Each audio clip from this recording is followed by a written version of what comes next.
Fevered Publishing presents Metal Spies, Shadowfast Action Thriller 1 by Cole Chase. Read by the author.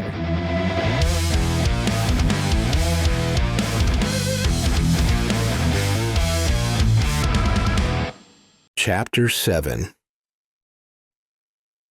Quinn stares incredulously back at Manny. Manny sits upright and shifts his feet awkwardly. He clears his throat. He is very, very busy with his keyboard. Drive, Quinn thinks, and then realizes he didn't say it aloud. It takes him a couple of tries to get the word out. Drive, he says hoarsely, before they figure it out. Cars race past the van, some of the commuters driving upwards of 90 miles per hour. Danny looks alertly in every direction before he puts the van into drive and rolls away. Cooper stares at the silent Manny. He doesn't stop staring. Quinn feels a confusing brew of shame, awe, and relief. Can they trace this back to us? I'm deleting the logs right now, Manny says. I'm leaving a few files in Cyrillic. That's all it takes? It's worked before, and I'm counting on bureaucracy. They can't admit how nothing their security was. They're going to say that they goofed up a drill or some employee pushed the wrong button or some bullshit. He puts on a strained voice to imitate his idea of a tight-ass government minion.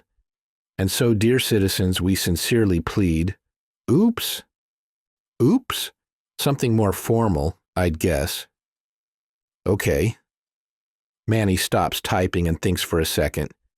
So a full whoopsie-daisy? Quinn starts to laugh, but he can't. It's like they made the entire world their marks. As the van hurries toward their private airplane, motorists still freak out, tearing around, oversteering, overbraking. More people pour onto the sidewalk in directionless panic, dashing back and forth with no clear idea where to go. From the direction of Pearl Harbor, ancient klaxon sirens begin to wail. Cooper still stares at Manny. Ahead of them, two drivers who feel the rules no longer apply shortcut around the same bend, and a full-size SUV sideswipes a compact pickup. The pickup deflects over the curb onto the sidewalk, smashing against the side of a commercial building stairwell. The SUV stalls out in the intersection. Danny carefully maneuvers around them.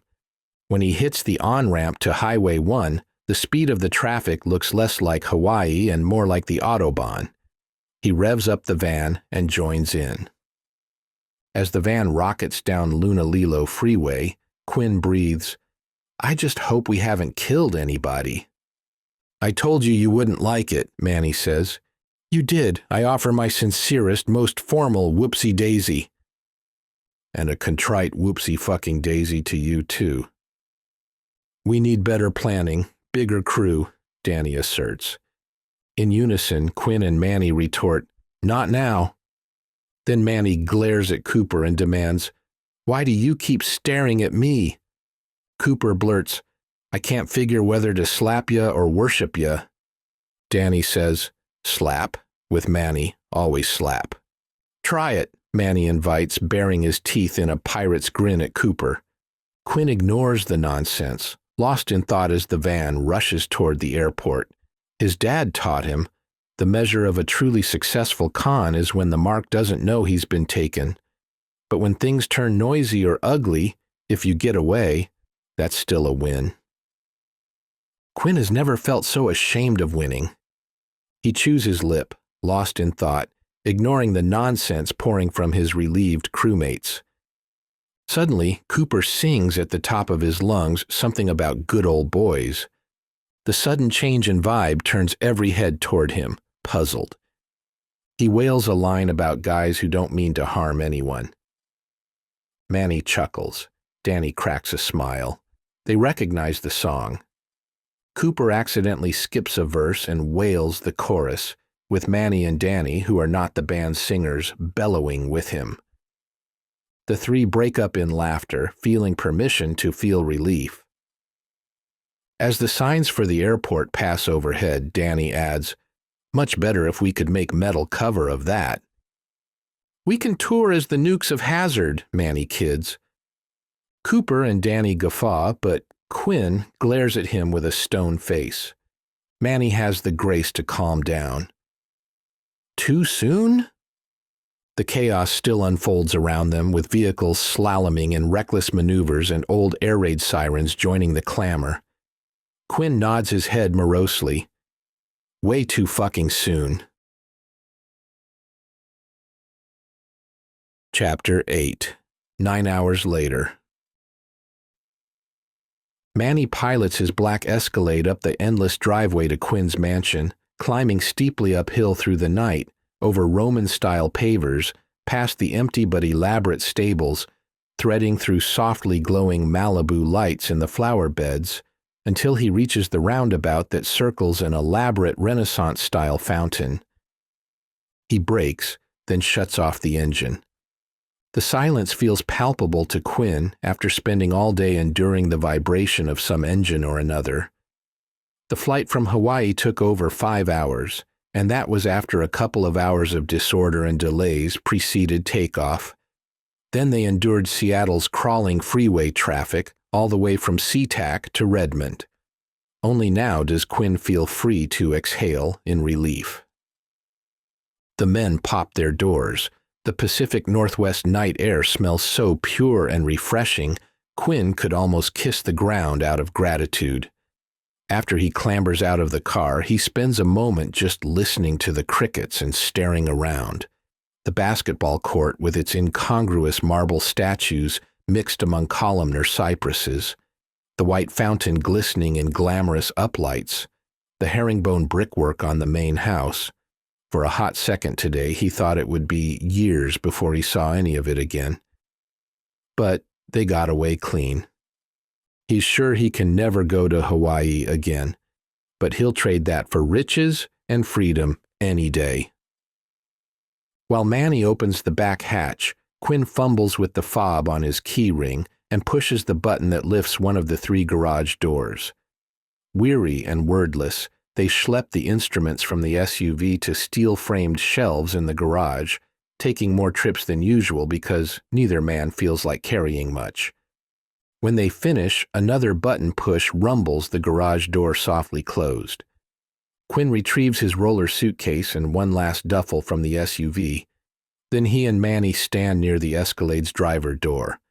When he's next to Manny, Quinn remembers what it felt like as a kid when all the adults towered over you.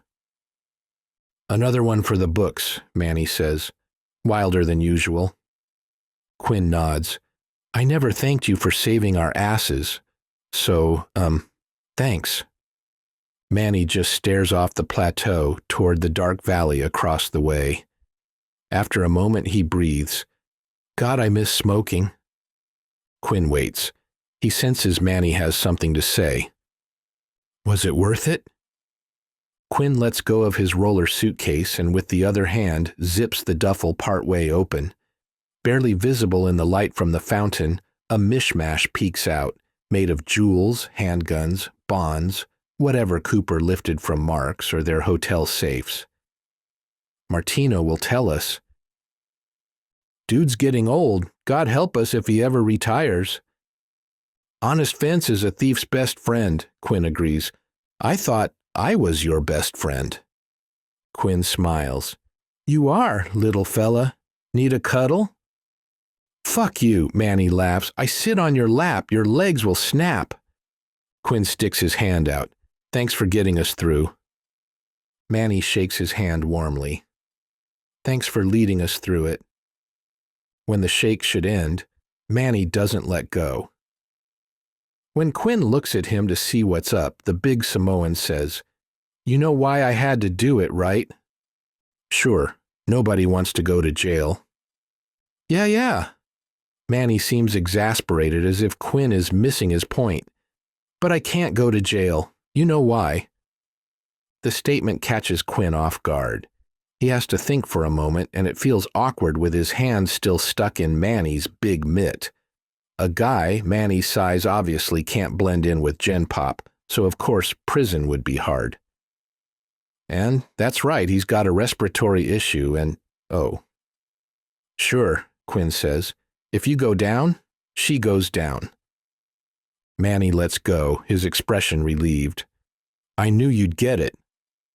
Look, Quinn says. He finds it necessary to look at his feet. He kicks at a tiny weed that managed to wedge up through the pavers. If the stakes are too high now, if you need to find something else to do for a living, I would understand. Then he holds his breath. Manny's laugh sounds like a bark of surprise. Where's the fun in that? Quinn looks up and smiles back at Manny's grin. God, he hated saying that to his best friend. Manny gives him a friendly cuff on the shoulder, which forces Quinn to sidestep to stay upright. Then the Samoan's expression turns serious again. But we could do it better, right? Quinn swallows. He leads the crew, which means all the fuck-ups in planning ultimately are his. Yeah. Then let's do better, 'kay? I'm already working it. Manny looks jovially skeptical. From the plane? From my car? In my mind, thinking who else to recruit, how to plan. Ah, Manny's expression lightens. He points at his own temple. The mind, where it all begins, oos.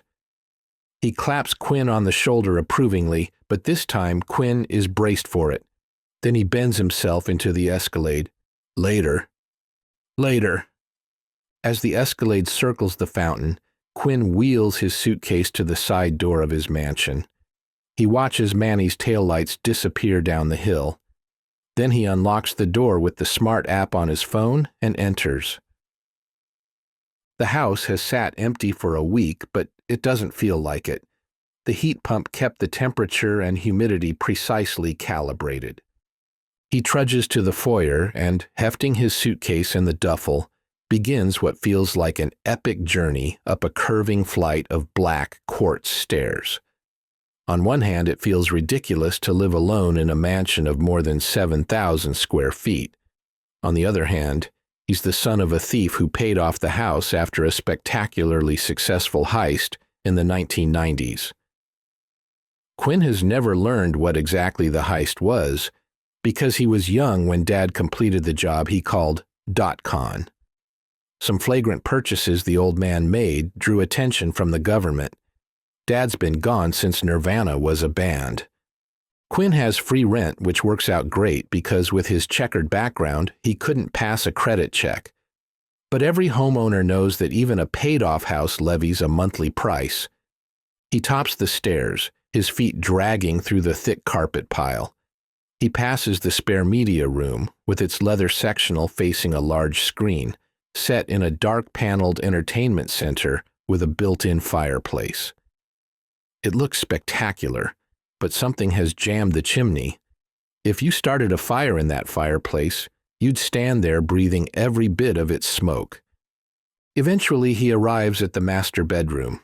His bedroom, the one room he lets no one see, not even Manny nor Danny. Downstairs, he keeps everything as repaired and immaculate as possible.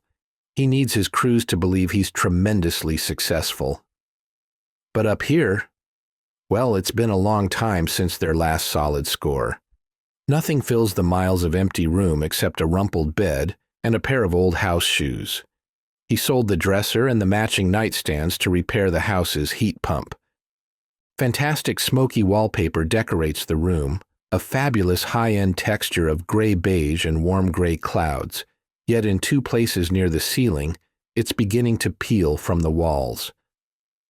The gilded ceiling light reveals white spots where the fixture's gold has flaked away. He dumps his luggage on the bed and strides through the French doors out onto the balcony, then glares at dark Lake Sammamish in the distance. The residence sits on 27 acres. The lawn below him, beautifully striped with close mowing, costs so much to maintain that some months he must choose between paying the gardeners or eating. He's not just trying to fill Dad's shoes, he's fucking living inside them. Chapter 9. As Quinn enters the pawn shop with his duffel tucked under his arm, his feet trip an electric eye, and a beep boop announces his presence. He walks to a glass counter and waits for Old Man Martino to emerge from the back. Meanwhile, he stares around at the densely packed inventory.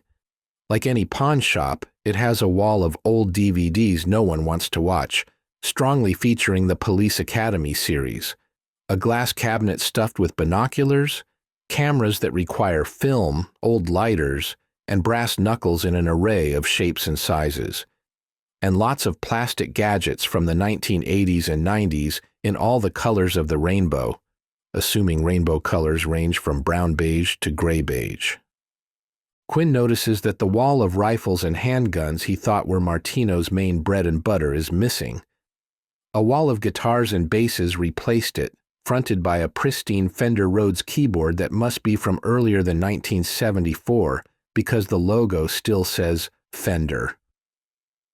The usual cheap forlorn Squiers and Epiphones dominate the guitar selection, but as he looks more carefully, he notices the bird fret inlay of a Paul Reed Smith, and, my God, is that a Schecter 7-string Hellraiser?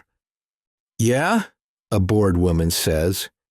Quinn snaps his attention back to his mission.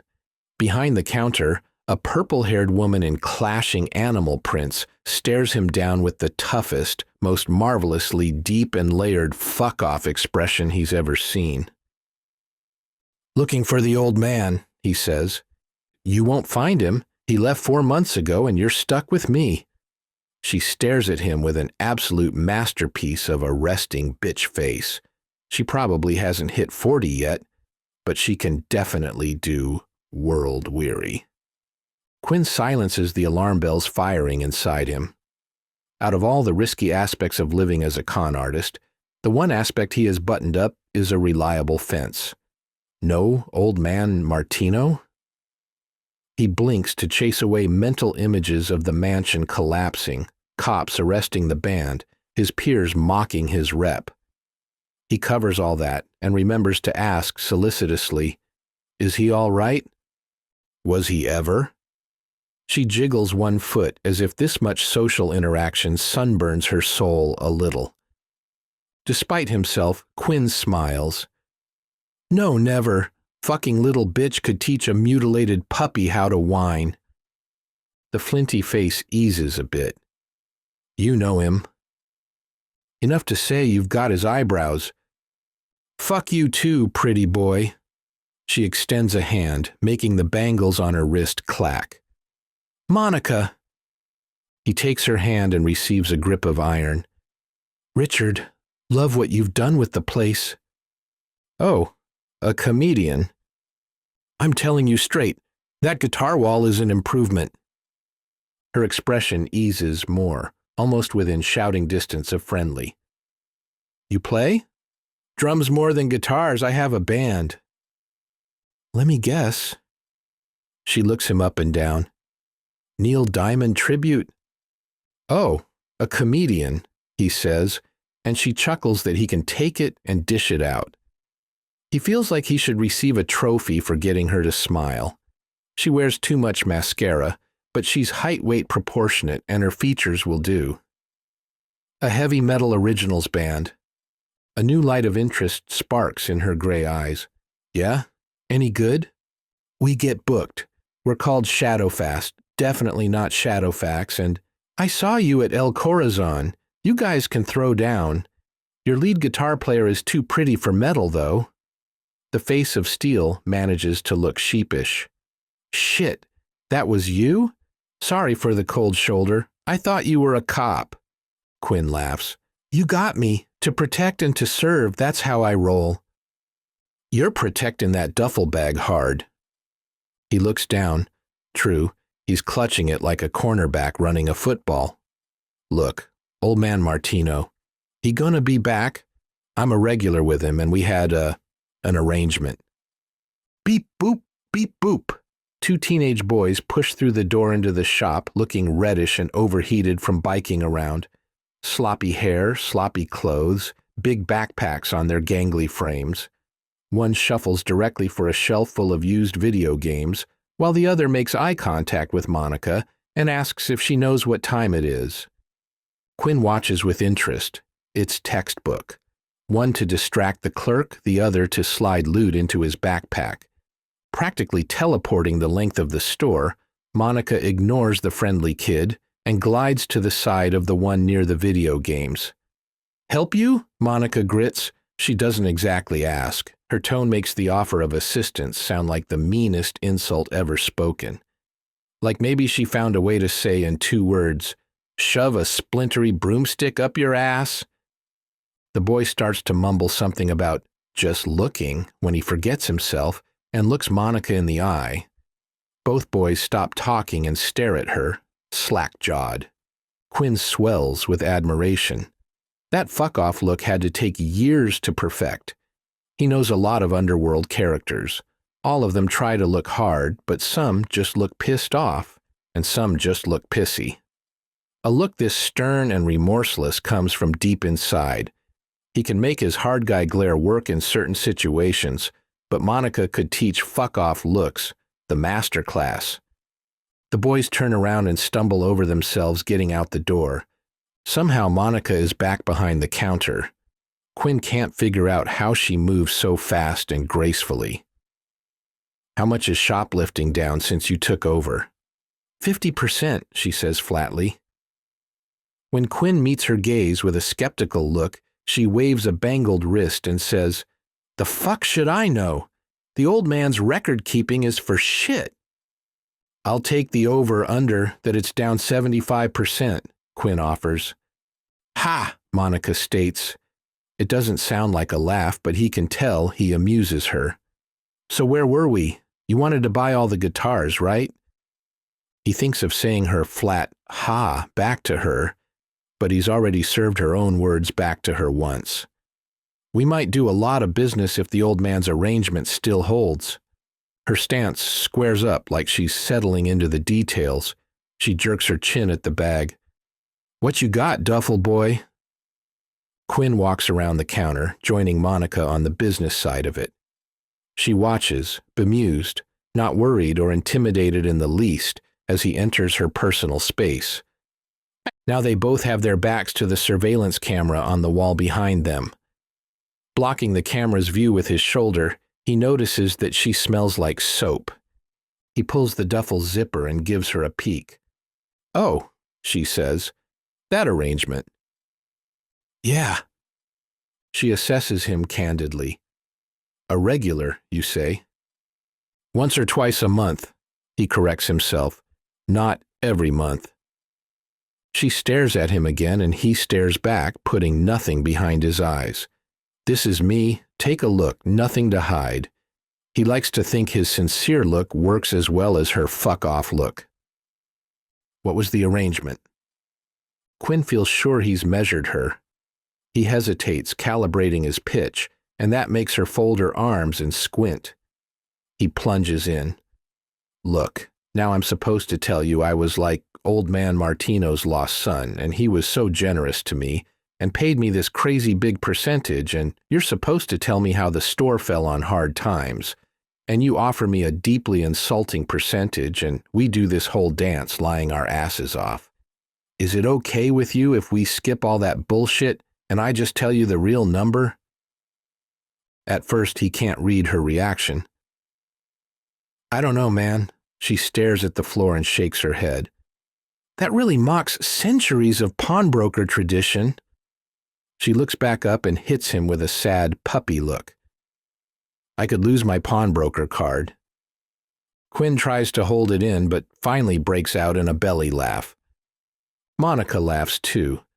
"Fuck yeah, I'm for anything where we skip the bullshit. Just tell me the real number and I'll tell you if I can match it." 45% of retail. She inhales through her bottom teeth.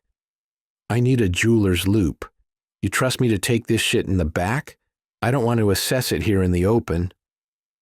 Quinn gestures toward the back like a garçon showing a VIP customer to the best table in the restaurant. "I'll watch the store for you while you're gone." She scoffs. "Might as well. You're already behind the goddamn counter." She exits.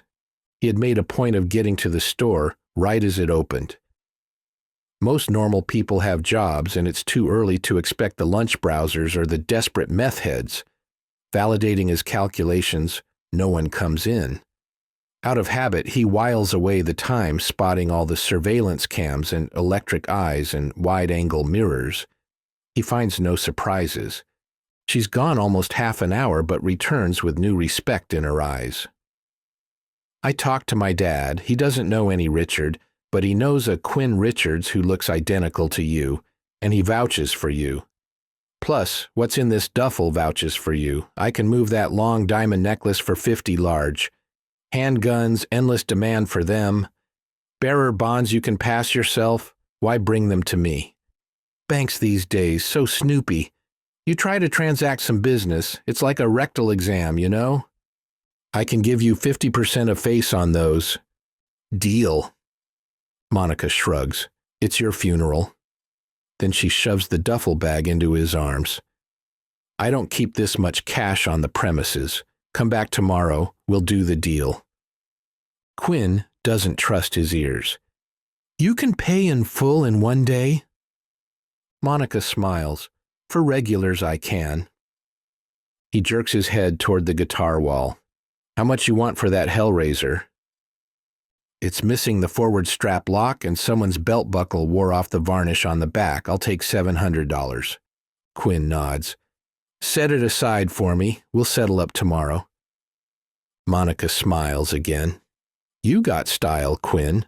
By which I mean, that duffel is a good look on you. On his way out, Quinn thinks it's a beautiful smile, made even more beautiful because of its rarity. Chapter 10. 1 week later. Monica proves as good as her word, making Shadowfast cash rich the next day. Manny, Danny, and Cooper drop by the manse at different times to get paid, so Quinn gets to feel the cheer of a successful run 3 times. But after Monica's cut, everyone else's cut, and the expense of hiring a private jet so they could travel with uninspected carry-ons, Quinn barely clears $19,000 from the Honolulu score. He pays some overdue property tax, the utility bill, his car payment, and the landscapers. The good news is he's nearly current financially. The bad news is there's precious little left over and no job on the horizon. Thus Quinn waits in line to clear the security checkpoint at Seattle-Tacoma International Airport at 6:30 one morning, dressed as a sharp, successful businessman wearing a trim, tailored sport coat. He has flown out of SeaTac enough to notice that today the security lines are short-staffed. Fewer lanes than usual serve the travelers. The crammed line grows restless as ticket holders worry that security delays might make them miss their flights. Quinn doesn't care because he bought the cheapest ticket he could find from Priceline, a $43 nonstop to Las Vegas, as the price of admission to the concourse, a target-rich environment for an opportunistic thief. He's hours early for his flight and intends to call Alaska Airlines and cancel before flight time. A sharp voice rises above the general hubbub. Some of us have places to be, my God. His gaze finds the source of the voice, a middle-aged white guy with brown hair and a crisply styled high fade.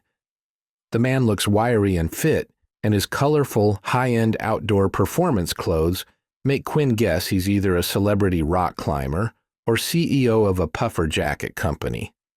Next to him, a Gen Z assistant, colorless and shapeless by comparison, clutches tickets for them both. She cringes at his tone and tries to turn invisible. Quinn looks where the executive looks and sees a family of tourists at the head of the line. Every aspect of the security check takes them by surprise. 2 drowsy kids, one dragging a colorful cartoon roller case and a smaller one wearing a teddy bear backpack, dawdle cluelessly until a dad in cargo shorts learns that everyone must put their luggage on the conveyor belt to be X-rayed. Once they've slowly done that, the family turns to the metal detector and an agent calls them back to put their shoes on the belt. The mom's hair looks unbrushed, and Quinn guesses they rushed from home late because the kids wouldn't get a move on. During all this, outdoor guy watches them from the line, scoffing and fuming loudly. Dad looks embarrassed when the backscatter scanner finds his money belt. The whole line waits while a TSA agent pats him down. When the mom passes through the metal detector, she still wears her parka and the zippers trigger an alert. Everyone waits again while an agent wands her. "Think ahead a little," outdoor guy says acidly. "It's not rocket science." The family, trying to comprehend and obey instructions from the uniformed agents, doesn't hear him.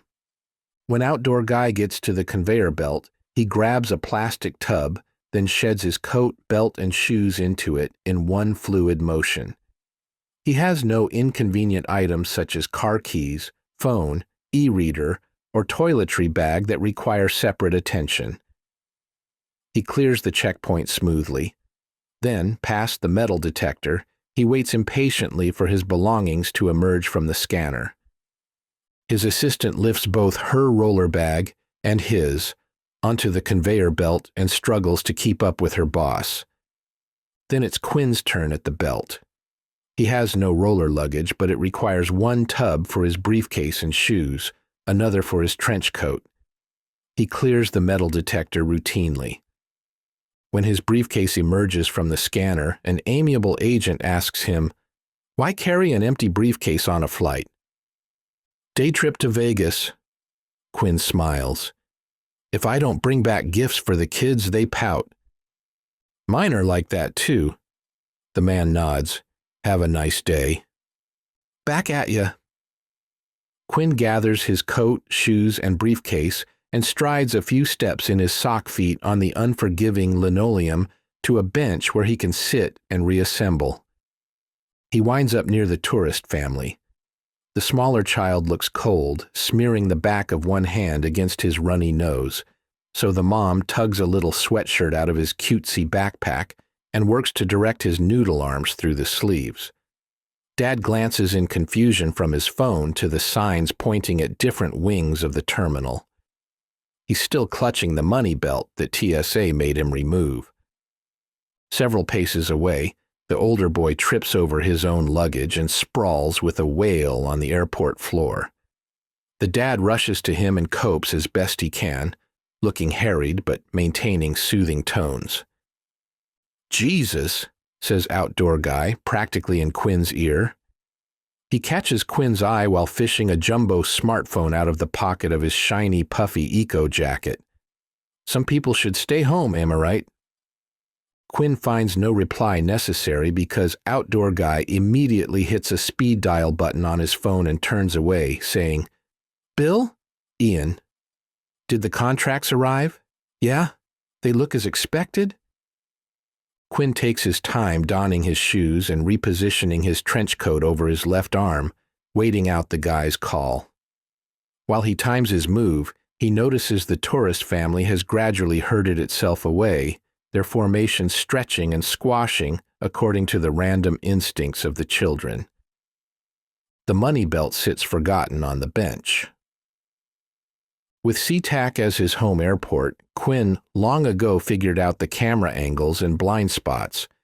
He places his back between the belt and the nearest camera, looking away at the departure sign while he hovers his trench coat arm over the belt. His dexterous fingers hoover the belt into the gaping pocket he draped to the inside. When his arm moves away a second later, the money belt has vanished. Outdoor guy wraps up his call and pockets his phone. As he looks up, Quinn feigns partial recognition. "Aren't you that guy?" Quinn says. He touches his fingers to his temple as if trying to summon the name. The gesture also allows him an unobtrusive check on the assistant, who seems absorbed in her phone screen. "Ian," he pretends to remember, having just heard the guy say his name on the phone. "Ian, sorry, I'm not great with names, but you're..." The man looks pleased at being recognized. "Ian Worth." He extends his hand to shake. "Yeah, that's it." Quinn starts to extend his hand too, then changes its course. This pandemic thing, should we high five, fist bump, elbow bump? He makes a joke of it, waving his right hand around. When he sees Ian's gaze drift up to his hand, he gets his left hand into the eco-jacket pocket and lightly extracts a phone and something rigid like a money clip. Oh, who knows, all that virus stuff is bullshit, Ian says, high-fiving Quinn. Congratulations on all your success, it's truly impressive, Quinn enthuses. Ian tries to look modest and fails. We're just getting started. Wait until you see what we have in the pipeline. Quinn turns to go. Well, this big fan will keep a watchful eye out. Nice to meet you, Ian says. Then, to his assistant, which gate? When Quinn sees which direction they go, he walks the opposite way. At his first opportunity to get out of sight, he ducks into a bookstore. Discreetly, he feels inside the trench coat pocket. Besides the phone, he has a Ridge wallet. He can see a few credit cards and a driver's license wedged between the metal plates. The elastic strap on the front grips a thick wad of folded bills. Score. He makes his way from the bookstore to a restroom. Inside a stall, he unzips the money belt and looks inside. It contains $2,000 in cash. He ponders for a moment. Then he thinks about what happened in Honolulu. Then an idea makes him smile. He unpacks Ian Worth's money and splits it, keeping half and putting the other half in the money belt. He zips the money belt closed and goes back into the terminal. Chapter 11. With little effort, he finds the slow-moving family. He waits until they meander into view of a surveillance camera. Then he hustles after them, calling, "Sir, sir." Eventually, the oblivious dad turns around. Quinn brandishes the money belt, and as soon as the man sees it, his mouth forms a big O, and his hand pats all around his own waist. "I'm so glad I found you," Quinn calls as he approaches them. Both the parents stare at the money belt, goggle-eyed. Then the mom says, "You are a saint." The dad takes the money belt. "This is our whole vacation right here." He says to his wife, "Can you imagine flying them all the way down there, then we can't get into Disneyland?" She shakes her head in dismay. The dad zips the money belt open and sees that all the bills are there. He plunges his hand in and offers 2 $100 bills to Quinn. "Thank you so much." "I didn't do it for money," Quinn protests, making a nice big refusal gesture for the cameras. Can't hurt to have a good deed on record in case of future trouble. "Keep it. Treat your family to a nice meal in the parks." The youngest kid begins crying for unknown reasons. Before she turns to the boy, the mom blurts, "You are a good man." Quinn shakes his head. "All us little folk have to stick together, that's all." The mom turns back to him, half puzzled, half indignant. "We're not little. What do you mean, little?" The other boy sits his butt on the ground and begins unzipping his suitcase. The dad says, "You don't really think you're a little person, do you? You should have pride in yourself. You're worth as much to God as anyone else is." Quinn knows he accidentally stepped in something. He maintains a neutral expression as he endures a lecture on self-respect from 80s bangs cargo pants, dad, and messy hair pear-shaped mom.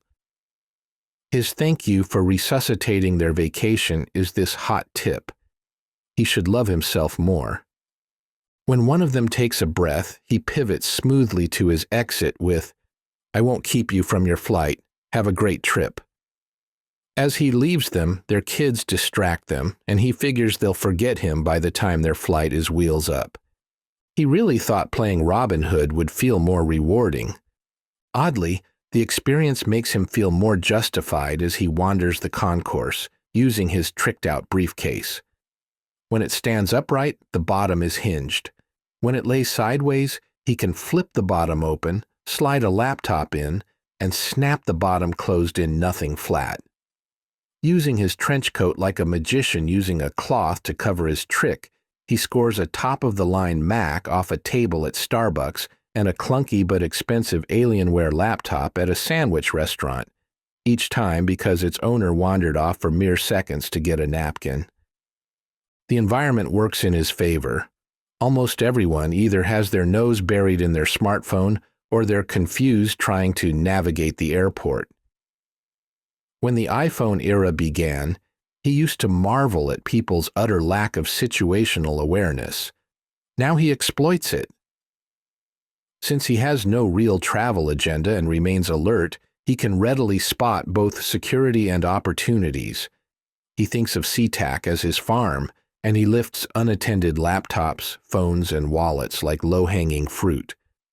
Others have realized the target-rich opportunity that an international airport presents. On his airport runs, he commonly spots pickpockets working. He recognizes panhandlers with carefully honed stories putting the touch on freshly arriving travelers. He sees the same woman out of gas money week after week. He sees drug deals transacting in a bathroom, under a stairwell, behind an idle luggage carousel. He chalks it all off as none of his business.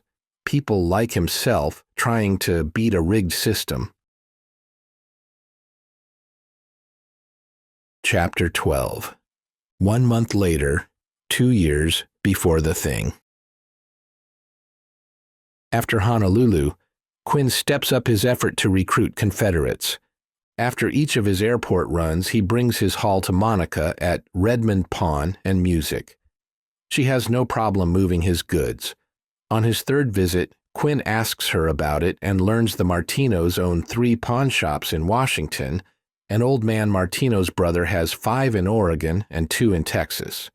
She has a dock ready that she can snap any laptop into and reformat the internal storage, wiping out its history and installing the latest OS.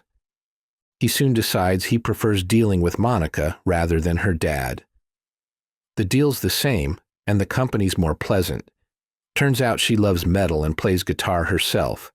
They recognize in one another lifers in the great game.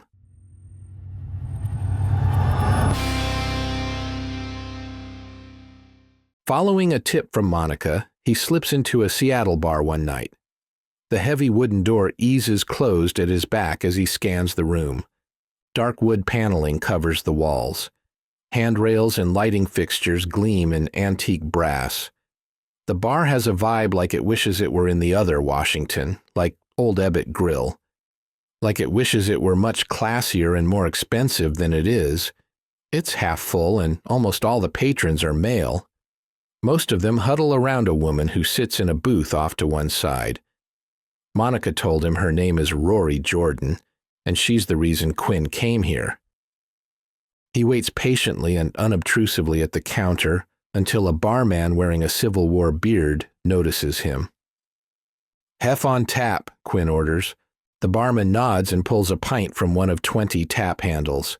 As he places it on the counter, he asks, "Open a tab?" "No, thanks." Quinn doesn't want to leave a record of his visit. He takes the beer and pushes a little too much cash across the counter. "Keep it." He sidles past tables until he finds a gunslinger's seat in the corner. He gets what he really wants, a line of sight on the girl. He's older than everyone else here, so he wants to remain on the sidelines, unobtrusive. He assesses her from across the room as he samples the bitter nuttiness of the beer. On her table, a hand-lettered table tent reads insights from the Queen of Shadows. Tonight only.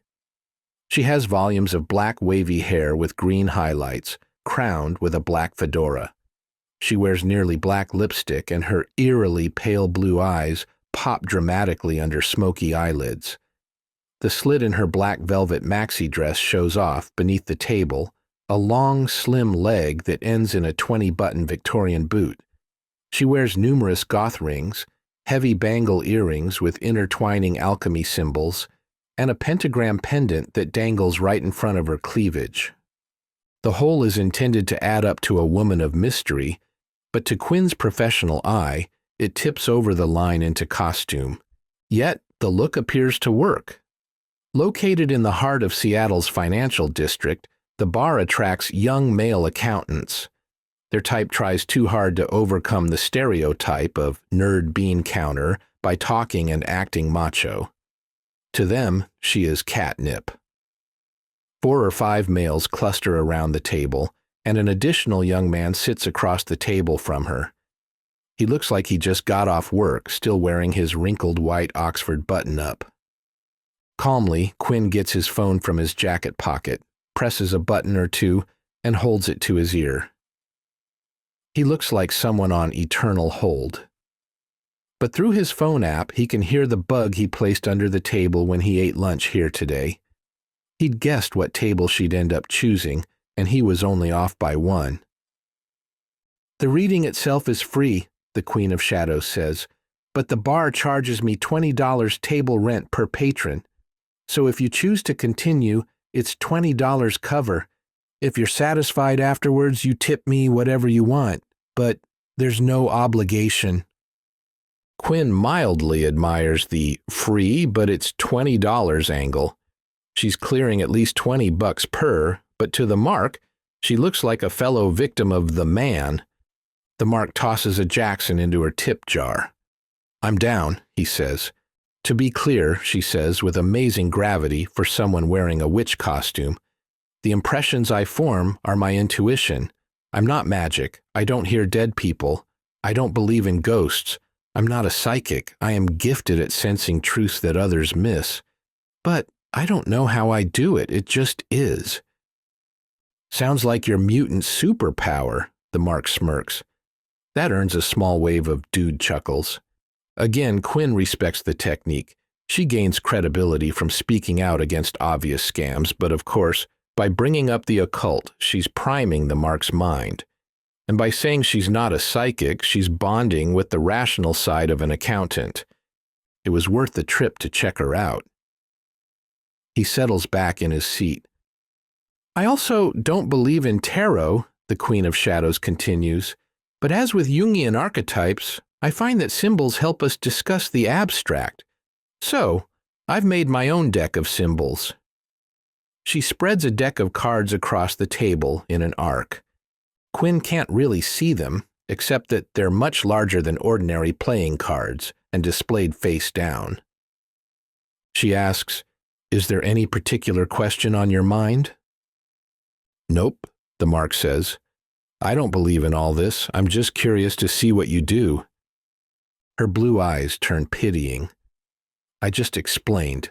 There is no all this to believe in.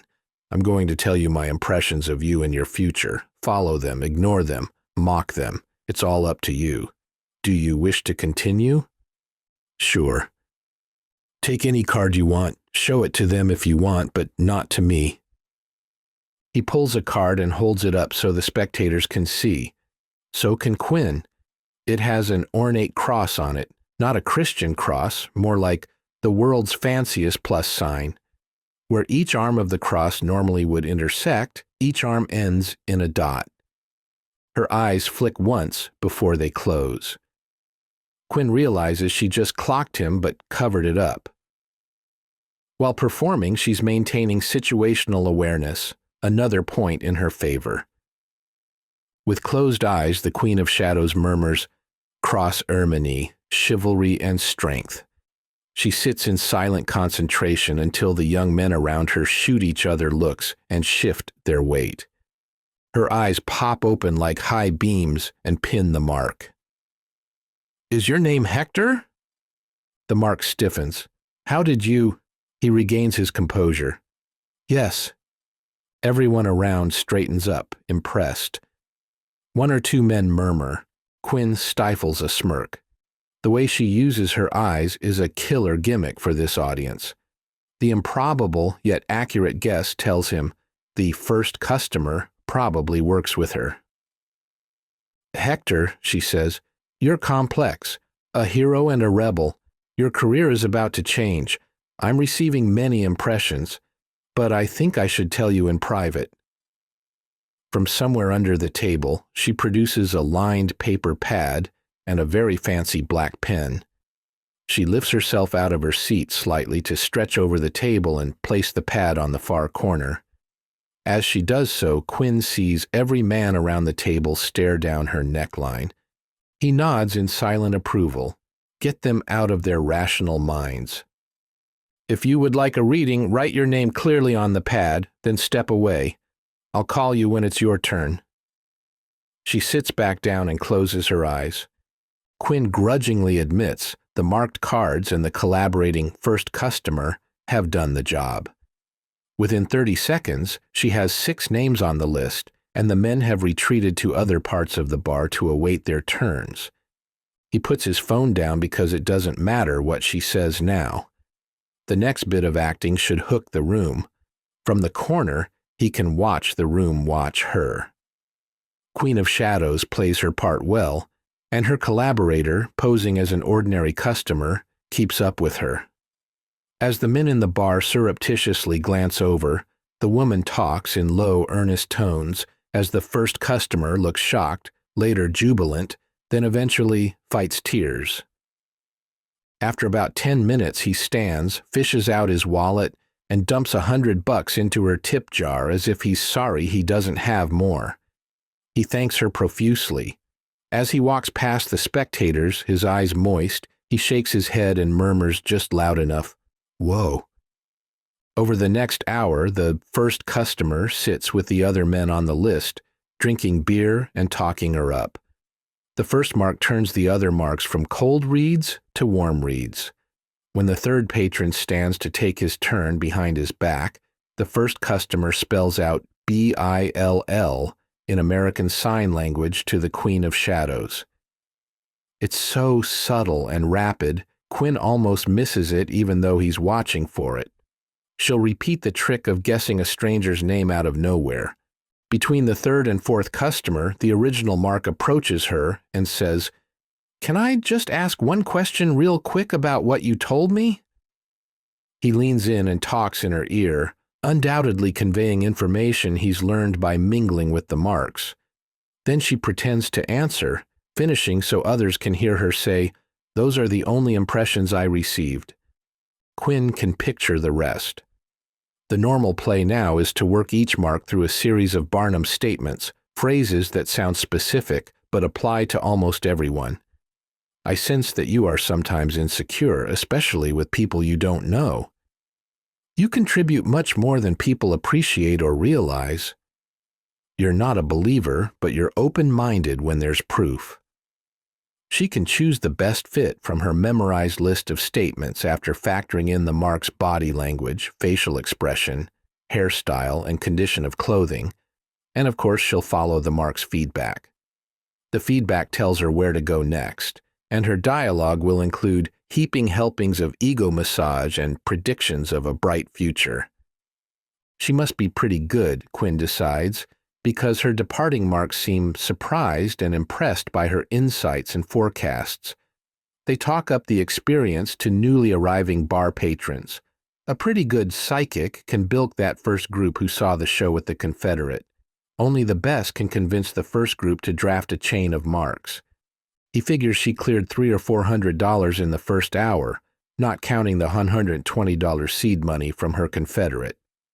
He gets another beer and returns to his seat, nursing it through another 90 minutes to see her clearing something like $200 an hour in tips and house cover. Quinn likes the novelty and creativity of her inventing her own deck of symbols. She crafted a con with a sound premise. She executes with above-average skill. In a bar in the financial district, a stock psychic offering to balance your chakra could probably make some money just from the novelty of it. But the Queen of Shadows will attract many more customers because she's added glamour, mystery, a touch of plausibility, and an understated sexiness to the grift. "What's your deal?" The voice pulls Quinn out of his reverie. Rory Jordan, the Queen of Shadows, stands right at his table. Her rings glint as she pushes aside a strand of dark hair, and she pins him with those unearthly blue eyes. Quinn shrugs. "No deal." Her expression says, "Oh, please. You've made 2 beers last 3 hours while you keep looking at me. What do you want?" The ball's on this one, he thinks. Just wondering. Wondering what? Whether you sing. The question catches her off guard. She looks around the room for a beat. Then she asks, "Ever hear of Ann Wilson? The lead singer of Heart? Sure, Barracuda, Crazy on You. Great stuff. Pat Benatar? Sure. Joan Jett? Of course. You've heard of all of them?" I said yes. What's your point?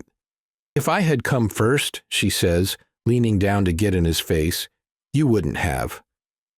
Quinn laughs. "What about Dua Lipa, Lizzo, Billie Eilish?" "I haven't come for them." Rory pulls a face. "So far." "Queen of Shadows," he says, "I have a proposition for you." She looks him up and down, then makes a spooky gesture that ends at her temple. "I knew you were going to say that," she intones. "Bullshit," Quinn responds, and it's her turn to laugh.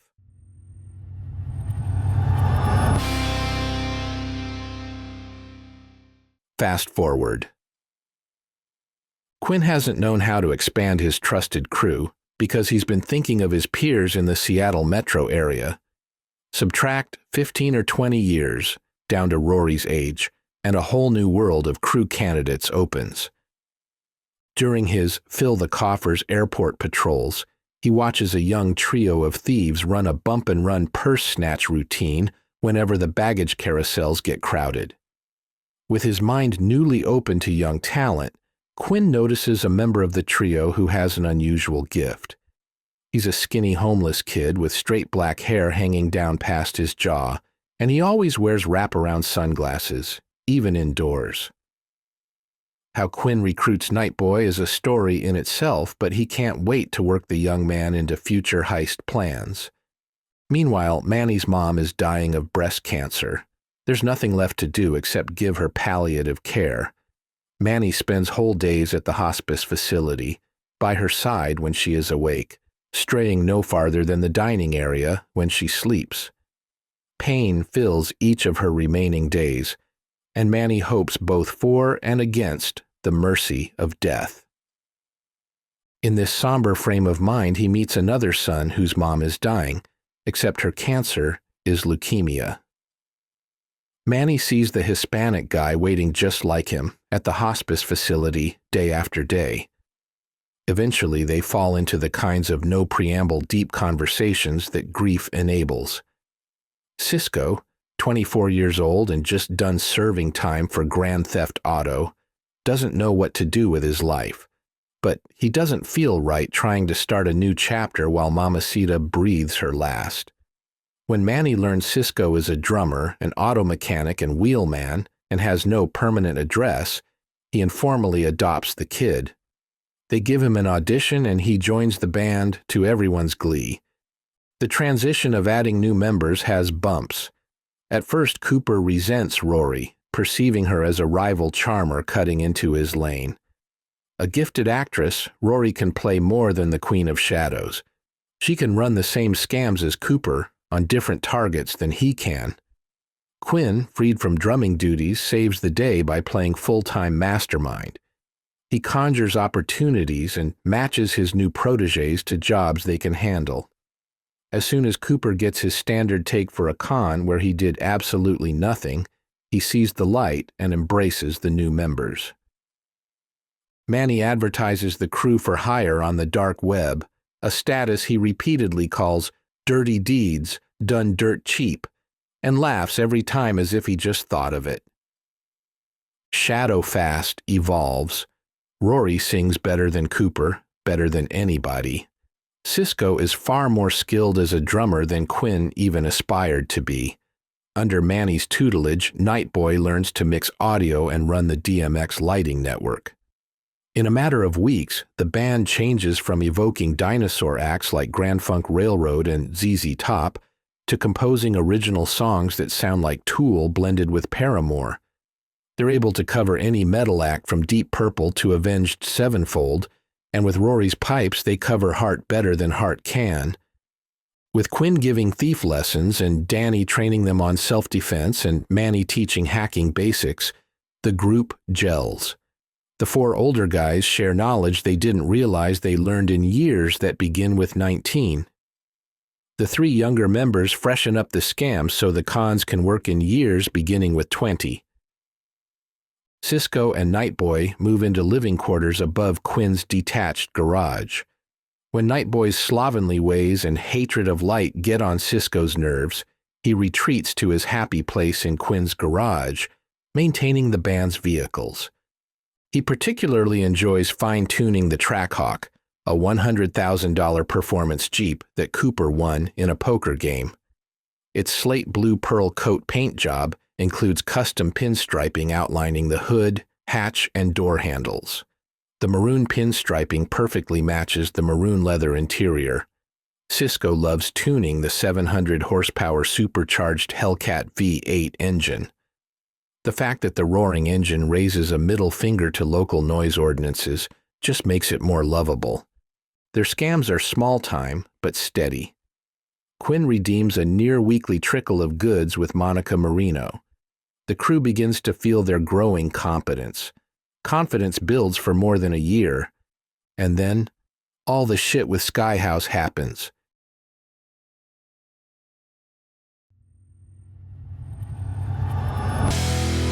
Thank you for listening to Metal Spies, a Shadowfast action thriller. You can enjoy every episode for free on Cold Chase's YouTube channel, where you'll find the entire Metal Spies audiobook in 6 parts, plus more videos for thriller fans. For advance notice of upcoming Shadowfast adventures, join my newsletter list. To sign up, send your email address to shadowfast@coldchase.media. Life is more exciting when you chase your adventure.